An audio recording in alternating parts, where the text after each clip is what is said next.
The story begins in 1945, when World War II finally came to an end. Europe was destroyed, millions of people had lost their lives, and powerful empires had collapsed. But from this destruction, two nations rose as superpowers, the United States and the Soviet Union. During the war, they had fought together against Nazi Germany, but their alliance was built on necessity, not trust. As soon as the war ended, their differences began to surface.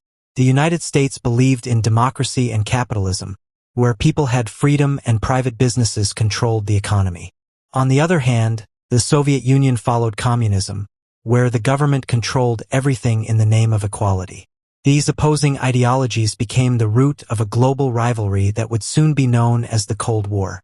By 1947, this tension had turned into open competition.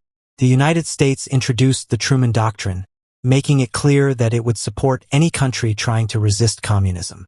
Soon after, the Marshall Plan was launched, providing massive financial aid to rebuild Western Europe. While many countries benefited from this support, the Soviet Union saw it as a threat, a strategy to expand American influence.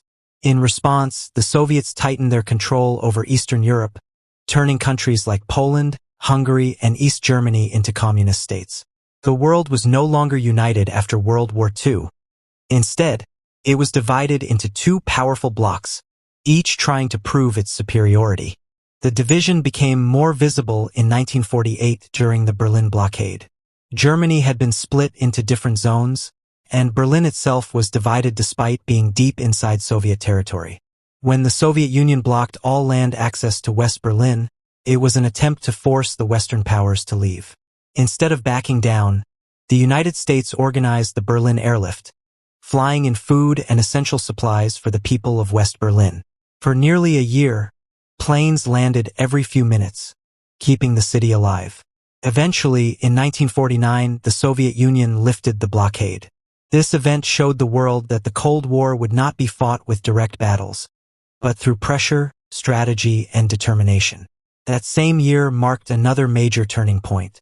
The Soviet Union successfully tested its first atomic bomb, ending the United States' monopoly on nuclear weapons.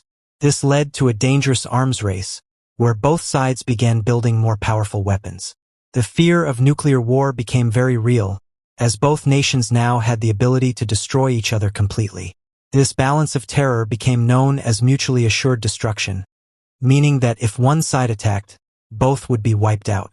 The world entered a period of constant fear, where even a small mistake could lead to global disaster.